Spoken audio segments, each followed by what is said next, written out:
Assalamualaikum warahmatullahi wabarakatuh. Perkenalkan Pak, nama saya Wiki Lindika Putra, NIM 18043163.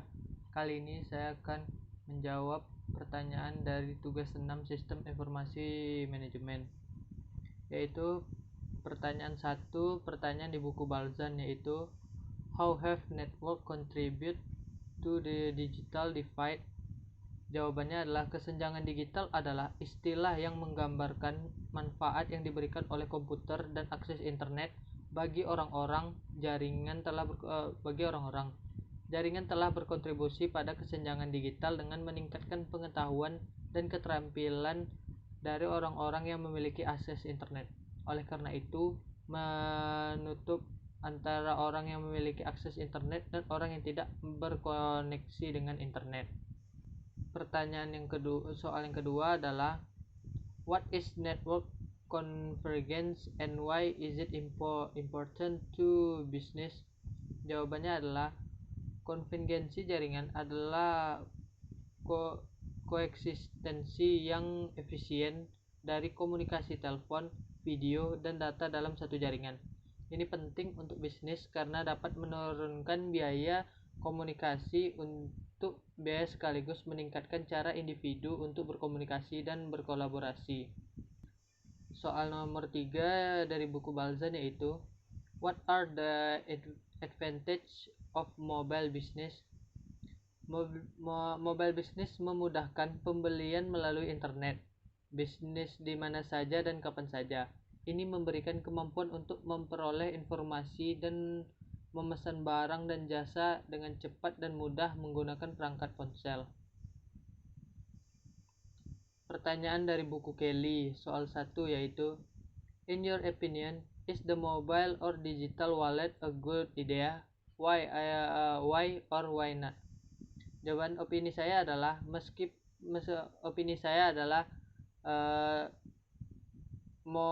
digital wallet is good. Meskipun dompet digital lebih mudah daripada membawa dompet fisik, selalu ada risiko perangkat digital diretas dan informasi dicuri. Itu ide yang bagus selama pengguna memiliki dompet yang benar-benar terenskripsi dan jauh dari bahaya. Soal pertanyaan dari buku Kelly, soal nomor 2, yaitu discuss how mobile computing can solve some of the problem of the digital divide. Jawabannya adalah mobile computing mengacu pada koneksi waktu nyata antara perangkat seluler dan lingkungan komputasi lain seperti internet atau intranet. Inovasi ini merevolusi cara orang menggunakan komputer. Itu menyebar di tempat kerja dan di rumah, dalam pendidikan, perawatan, kesehatan, dan hiburan, dan banyak di area lainnya. Pertanyaan dari kasus, soal nomor 1. Would you categorize Square as disruptive technology?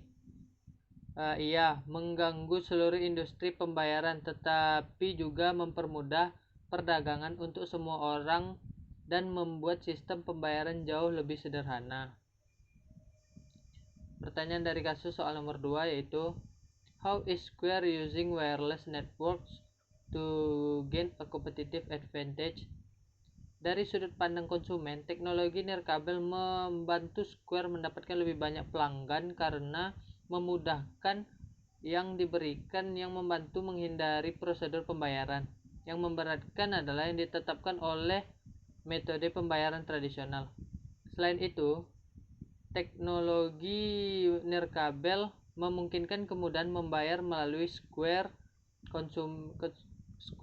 Konsumen dapat melakukan pembayaran saat berpergian tanpa harus menggunakan kartu kredit, transfer kawat atau pergi ke bank. Teknologi nirkabel memungkinkan Square untuk memberikan kecepatan pengguna seperti akses ke saldo, transfer uang ke pengguna Square, menggunakan situs web komersial untuk membayar produk dan layanan, dan memberikan biaya yang lebih rendah bagi konsumen dibandingkan dengan pembayaran tradisional. Pertanyaan dari kasus, yaitu soal nomor 3. What can Square do to maintain its competitive advantage and become more profitable? untuk mempertahankan keunggulan kompetitif mereka dan menjadi lebih menguntungkan. Square dapat menurunkan komisi yang dibebankan kepada konsumen dan organisasi. Pilihan tarif tetap mereka untuk organisasi mungkin tidak menarik bagi bisnis kecil karena ada beberapa bulan baik di mana masuk akal untuk memiliki biaya tetap ini, dan beberapa bulan buruk di mana mereka hanya hidup dari biaya mereka bayarkan untuk layanan ke organisasi seperti Square. Square harus memperhatikan pelanggan dengan memungkinkan jalur pelayanan pelanggan yang dapat dengan mudah diakses oleh siapa saja. Sekian dari video saya. Terima kasih. Assalamualaikum warahmatullahi wabarakatuh.